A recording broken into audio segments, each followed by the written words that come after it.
Hey guys, so today we're here with a special guest, during your match, who at the time of recording is number one ranked on Dueling Book. Obviously, that's a bit of a flux at the start of the format, but I think, various formats you've been number one in, so it's safe to say you're a very, very strong player. So today I thought we'd go over a couple of deck lists that you're testing out in this format, but also just to get to know you a little better for the audience as well. So I think I'll just pass over to you. Maybe you want to just introduce yourself, maybe, in terms of like how long you've played Yu-Gi-Oh! Or even on Dueling Book, as well as maybe how you came up with your username. So first off, thank you for having me on your channel. I go by the username Match, also Denier Match, depending on if you're English or French. I actually started playing Yu-Gi-Oh! I would say back in high school, so maybe I was like 12, 13. This is like 15 years ago, so I am 28 years old. So I've been in the Yu-Gi-Oh! Community for a very long time. And I played most of my life in real life, and then I decided to take a break, but I never really stopped playing Dueling Book, and I just gained so much experience over the years.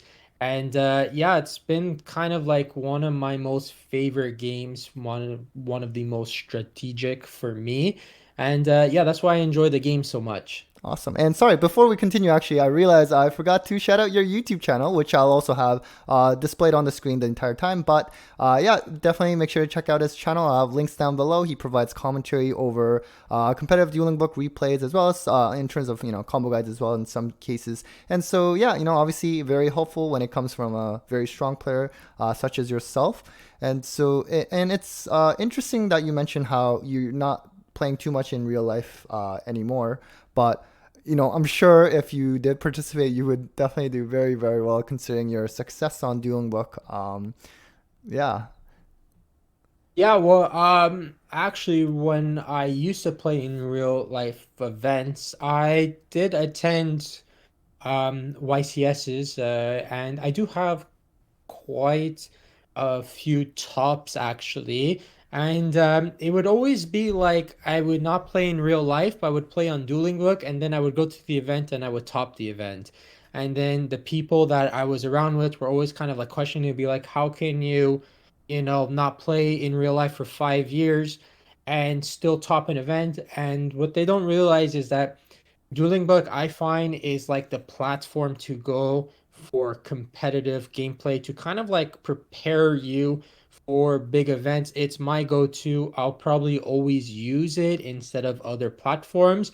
And I think it's really like all you need to prepare for big events. You don't need to go to locals every week. You have this good online platform that you can play the best players in the world that have multiple tops and still succeed.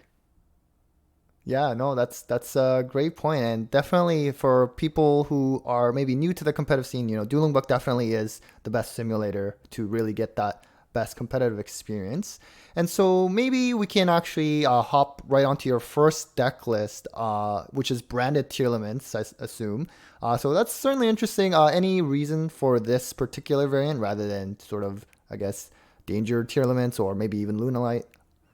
Well, okay, so I actually like pre-release a tier element.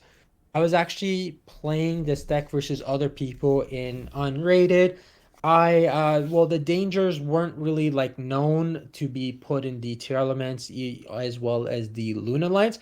So I was playtesting originally with the branded tier elements because I don't really like want a brick. I always want to have a way whereby, if they Veiler Rhino Heart, then I have Sharon in hand.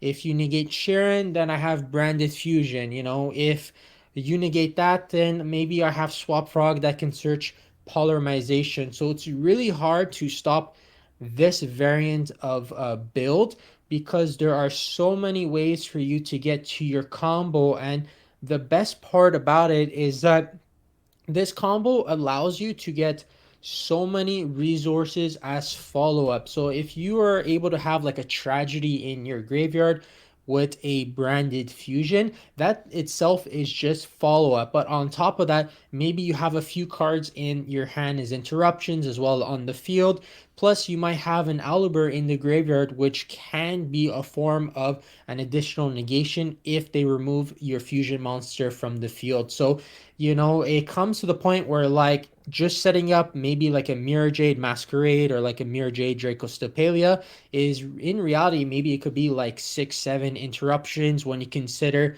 everything that you have in your graveyard, on your field, in your hand, and it's really hard to actually like counter this deck, which is why I enjoy it so much. The other good part about it is because you're never really summoning too much, like as if you are with the danger package. So you're not really going to be hurt as much as Nibiru. And even if you do get nibbed, you are going to have tons of follow-ups. Whereby if you are playing the Luna Knight package or the danger package, a Nibiru can just basically like end your turn. They just hold it as long as possible and you just lose the duel. And I didn't want that. So I I've actually been enjoying this version a lot. I started playing this version again like maybe like 4 days ago, and I think I haven't lost any games with it at all. It's really strong, really powerful. Breaking boards is very easy with this deck, so I enjoy it very much. Awesome. Thank you for that breakdown. I guess if I were to just quickly go over the ratios, it's one ad libitum, two Alubers, three Despian Tragedy, two Fallen of Albaz. We got the Incredible Ecclesia, King of the Swamp, three Havness. Let's see, three Merrily, two Rhino Heart, three Sharon, and then the three Branded Fusion, one branded in red. The two branded opening Called by the Grave, sorry. Two Dark Rulers, the Cyclone, Instant Fusion, Poly, the three Field Spells, three Super Poly, one Terraforming, and the Sulic. In terms of your ratios, would you say this is probably pretty standard? I guess with the branded package, you're basically just playing in twos in terms of Aluber. And the King of the Swamp is at two as well. Any thoughts on your Um, ratios? King of the Swamp, what I've seen people actually been playing are three King of the Swamps. I don't really agree with that. It's definitely a powerful card and a good card to mill or to draw in your hand to just have an extender, but I don't think it's like that good. It's like I want to be able to have it, but I don't want to draw multiples of it because I'm only playing one poly and having three just adds additional bricks. I'd rather leave room for something else. As for the Despia package, originally at the beginning of the format, I was playing one Aluber, one Tragedy, and one Albez. And yeah, it was very complicated because if you milled your Albez, you would have to do King of the Swamp first before you can activate your Branded Fusion. And that just became a little bit more complicated. And then recently, I decided to up the tragedy to three because it's good to draw and it's amazing to mill. Like I said, if you mill it, it's essentially your full combo plus it gives you additional follow up during your next turn, even if your opponent gets rid of everything. So that's actually like a really good card. And on top of that, as my light target to send for the Albion, if I ever want to use that for Brand Fusion, I am playing the Ecclesia, which is really good because during the end phase, I always get to add it back from the graveyard back to my hand, which can be discarded for cards like Super Poly and the branded opening. So this is like a really good recursion. It's always like you're always gonna have a light no matter what. So that's why I saw other people playing like one Nibiru, but I very much want a card that I can actually play with and still utilize it to the full potential. Right? No, that certainly makes perfect sense. And I guess onto the extra deck as we were speaking of Albion Dragon. We have so one of Albion Dragon, the Cordis, Garura, very standard for Super Poly, the Guardian Chimera, Lubellion, two Masquerade, so and then Mirror Jade, the Mud Dragon of the Swamp, two Dragostopelia, one Kaleido Heart, two Kit, and the Underworld Goddess. Does the Underworld Goddess come up much at all? And I guess your reasoning for including that as your only link. So this it's almost like guaranteed in this specific build that you're always gonna have a way to brand a fusion on your first turn, on your second turn, on your third turn. And even if it does get Ash Blossom, you're still locked into fusions. So there's no real point to play XYZs, to play links, and the only reason why I am playing Underworld is because specifically like on Dueling Book, There is a lot of Ignisters, and there is actually a lot of Crooked Crook players out there. And I don't really want to lose to those decks. I probably would still play it if I was going to in real life event. It's not like bad to have it in the extra deck, but I had enough room to just put it in there. And one thing that you're going to notice is that I am playing two Draco Stipelia and two kits. Everyone else nowadays is playing one Draco Stipelia and one kit. The reason why I'm playing two of each is because when you are doing your loops where you are activating your tier elements, there has been times where I have a kit on the field and I want to make a second kit and I can't do it, or the same thing with Draco Stipalia. I can't return it because I need to have the legal target in the extra deck prior to that. So by having two of each, I don't really have to think of, oh, because I have a kit or Drago on the field, I can't summon another or loop it. Because if I wanted to do that, I would have to do it with King of the Swamp, which is just an additional headache. When I want to use or summon King of the Swamp, I actually want to be returning cards like my Mirror Jade, my Albion, my Lubellion if it gets sent to the graveyard. They're more important things to send back to my extra deck other than Draco Stipalia and the kit, which is why I'm playing two. That way my King of the Swamp can be used for the other important factors. That way my branded package never runs out of fuel.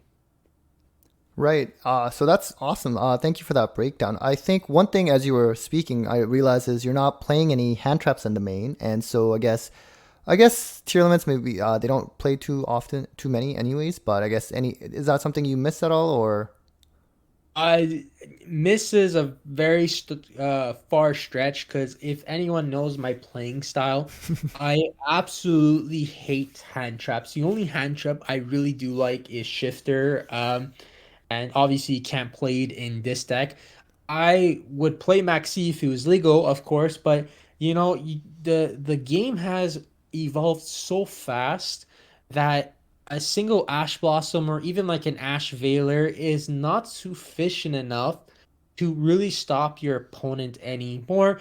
And you just went to a -2, you're playing with four cards now, and your opponent still set up a field. So I'm very much against having like these dead cards or these low impact cards. I'd rather just play these high impact cards, break my opponent's entire board, and then just win the game. And one of the things that I have realized over the last few days, which is why I had bumped it up to two, was that Masquerade is actually really good this format. I summoned it a lot during my opponent's turn with Havness when they're trying to combo, and I even summoned it versus Sprite, especially versus Sprite. One Masquerade can almost be like game over for them because they're paying so much off their quick play starter, and then they are using like 10-15 effects during their turn just to deal with a high Masquerade monster on the field. And even if they get rid of it, I have another Masquerade, and if they get rid of both, I can just loop it with King of the Swamp. So it's actually been very good. I think I won like in the past day or two, I won like 4 or 5 matches just off of these masquerades in the mirror match and versus Sprite because of that burn damage. It just puts your opponent under so much pressure, even if they have outs. Maybe they're gonna have to pay 3-4 thousand life points, and then by then I just have to do a little bit of damage to win the game. And with this current deck list, as you can see, it's not exactly an issue. yeah, no, you make a great point.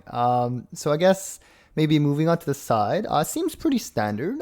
Two nib, three cyclones, the third dark ruler to match place it. Feather Duster, two storms, three evenly, and three solemn. So just looking at your side, I guess, what are some of your bad matchups that you're trying to prepare for? Um, I would be lying if I said Floowandereeze is not the top contender. Obviously, things like Barrier Statue, Shifter, that would make this a very hard matchup. Like as you can see through my main deck, I only have two Dark Rulers to deal with that. If they Mystic Mine me, I have one Galaxy Cyclone. You pretty much might lose game one almost guaranteed, especially if they start. And even if you start and you open up a pretty nice hand, if they just Mystic Mine you, the only way you can potentially win is if you do like double Masquerade on your opponent, and just stall until you draw the Galaxy Cyclone. So it's definitely a hard matchup. Towards the Sprite, I played quite a few of them over the last few days. Like I said, I won versus all of them, but you have to think it through of like what you're gonna allow your opponent to negate or not negate, or what to super poly. There's a lot of thinking there, but I would actually say my best matchup is actually the mirror match, because when you have so many interruptions, like I said, in the graveyard, in your hand, on the field, you have a masquerade, your opponent's trying to break the board. They have to activate so many effects, and even then, you're constantly just making them lose life points. You're constantly just interrupting them. And at the same time, Mirror Jade is insane in the mirror match because most people are only playing one kit, so you're going to deal with it permanently. And on top of that, if they get rid of it, then you're just going to nuke their whole board during the end phase. So if you're able to summon Mirror Jade on them, then it essentially means to your opponent that they have to kill you during their next turn, because they can't just make a field of Dracostapelia, what a Sprite Elf, and just pass turn. I'm just going to be nuking their whole field. So they really have to make a humongous push, and that's why I like this version the most. Awesome. So, no, that was really good. Thank you so much. And I guess before we treat the audience with another deck list, I guess from your perspective, because you're constantly, typically like really high ranked on Dueling Book, do you like to stay with one deck, or do you prefer to sort of switch around as you move up the ladder? And is there a certain play style that you prefer in terms of like combo, anti meta, or control? I so I'm usually like I'll usually play test with one deck the entire format. It's just how I am. Like if I found the deck that does well and can win and etc., I will majorly stay with that kind of like if it ain't broke, why fix it kind of attitude. Towards my playstyle, I do like to have a combo deck, but I like it to be controlled where the game is going on my terms. And I'll talk about it more later in depth about that and some of the decks and the versions I played.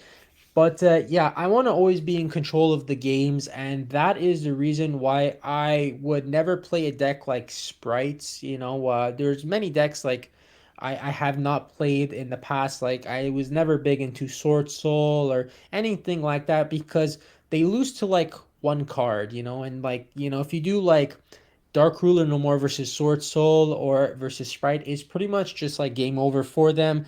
They don't really control the game and they're very vulnerable. So I like things that kind of like make it complicated for your opponent to actually play Yu-Gi-Oh! So I just want to lock them out of the game. So yeah, that's my thesis. Yeah, thank you. So I guess that's a good transition to your other deck that you're playing. Speaking of locking people out, is Floowandereeze, which I think was the main deck you played in the past format where you were number one ranked for a very long time. So I guess ratio wise, I think it's also I think this is pretty standard. One barrier, three shifters, the three Eaglins, two Empen, Rubina at three, the Stree, Toucan, Apex, and the Mega Raiza as your big searchable monsters. And then the Call By, 3 Dark Ruler, Advent, 3 Map, the Unexplored Winds, the Feather Duster main deck, 2 Mines in the main as well. And then the okay. A lot of pot cards. 3 Duality, 2 Extravagance, 3 Prosperity, and then the Terraforming and the Dreaming Town. So I guess curious to hear your thoughts on this list in terms of, I think some people play Dreaming Town at 2. Mystic Mine, I guess it's not always something that they main deck. Some might side it, and then I guess some might not even play Extravagance, but just the Prosperity and Duality. So curious to hear your thoughts. So, yeah, the first thing I want to say is that my old list, I was playing 3 Mystic Mine. I recently took it down to 2. Most other people are playing 1 or 0. I definitely think you should at least be playing 1 in your main deck. The reason why is because it's one of the most powerful cards in the game. I don't care if your opponents are always having or they main deck outs to it, they need to draw it or they need to have it. And if they don't, and you're able to, maybe wait a turn or two just to get your resources back, you can definitely just kind of like steal the game. And the reason why I had dropped it from 3 to 2 is because for the past few weeks, I've been playing Floowandereeze, grinding on DB, just gaining rank. However, I think I had lost like 2 or 3 matches in a row, not because of like the not because of like me playing bad, but because I kept bricking. And that's one of the things that happens with Fluendaries is that you keep bricking with the deck. There was times I opened on my opponent, I'm going first game 3, I open up like triple map, 2 dark rulers, no more, and then there are other times, I open like double shifter and Apex Avion and Pin, and it's just some hands are just unplayable, and even those other hands, it's very vulnerable to one hand trap, and it became very frustrating. So I took down one of the Mystic Mines to add an additional pot of extravagance. That way I can somewhat have a little bit more consistency. But I didn't want to bring down mine to 1 because it's so powerful and Smashers is in the format. I don't want them to banish my Mystic Mine and I don't have it for the rest of the game because I'm completely fine if Smashers didn't exist. Maybe I might cut down the 1, and that way if I ever needed it I can get it back through Ryza. But since there are cards that banish that people are main decking, I've seen many people main decking Cosmic Cyclone, I just want to have a second one just as a backup plan. And for the second Dreaming Town, my thesis is kind of like, if you are starting and you are able to set up a Dreaming Town, you're probably already winning the game. So why just add that additional win condition? Like, I played like 6 mirror matches this past week, and they're main decking double statue. I've seen some with double Dreaming Town, but they're also main decking like triple Harpy's Feather Storm. And I'm like, cool, you're just making your turn 1 even more OP when that's completely unnecessary, but it's making your going second hand and going second games just so much worse. And you shouldn't have a problem winning if you're able to open up like Empen Statue, Dreaming Town on your opponent. You should be able to win, especially any game 1. So, the fact that people are actually main decking all these additional cards is just more bricks to me. I want to be able to combo. That's the most important thing. And with a deck as bricky as this, you can't afford to play more brick cards in the main deck. Yeah, no, that certainly makes perfect sense. So I guess that's a good segue to your side as well, in terms of the two Featherstorm, the triple evenly, Ultimate Slayer, which is interesting, along with the Evil Twin to go along with that, triple Cosmic, and the triple Crow. So I guess interesting. How is Ultimate Slayer working for you? Obviously, your extra deck is very flexible, and that's why I didn't even really bother covering the extra deck because for Flu, it's for the most part pretty irrelevant. So Yeah, curious. so Ultimate Slayer is, I would say, more specifically for the Sprite matchup, of course. Um, I always side out shifters, always, and every Fluendaries player should side out shifters versus Sprite. My logic is that even if you shifter them, now you're playing with 4 cards. Well, five, technically 5 cards. Your opponent's still gonna be able to do like carrot and red on you, which is already complicated enough. Plus, they're gonna have a few additional cards. So essentially, what I'm trying to say is like you're gonna go -1. Your opponent's still gonna be able to set up a combo, which you won't really be able to break still. And it also conflicts with Ultimate Slayer. So I'd rather just take that out, have the Ultimate Slayers in, so that way I have Ultimate Slayers, I have Dark Rulers, I may have 1 or 2 Mystic Mines, whether or not I side one out or not. I might keep that in, and then yeah, that's pretty much that's all I usually do side versus them. Maybe if I see they might cite anti-spell, maybe I might put a cyclone, but that's very rare. Usually I'm just citing in the Ultimate Slayers with the Evil Twin. And another pro thing from actually citing out the shifter is that it actually makes their talents dead because they usually might keep it there. They activate starter in the main phase one, and usually when they do that, it's kind of like a tell to you, being like, okay, he has talents in hand. Because if you have starter, you would always use it in the draw phase to play around Drone Lockbird and to play around Veiler. But if they're doing in the main phase one, it's just telling you have they have talents. And if you have shifter, you're already kind of like, well, I could go neg one right now, but now he's gonna be able to look at my hand, and I don't like that at all. So to remove that like extra complication, just side it out, put in the Ultimate Slayers, break their board after. Yeah, no, that's definitely a good reasoning. So I think I've taken enough of your time today. So really, just again, want to thank you for coming on. Any last words that you want to share, or any shout outs that you want to mention? No, no, I'm good. Like I said, thank you for having me on. I appreciated helping everyone and giving them advice on my deck list, and hopefully I can help them get better in the future. Awesome. Again, I'll put the link to your channel on the video description and everything. Definitely make sure to check it out. And yeah, take care, everyone.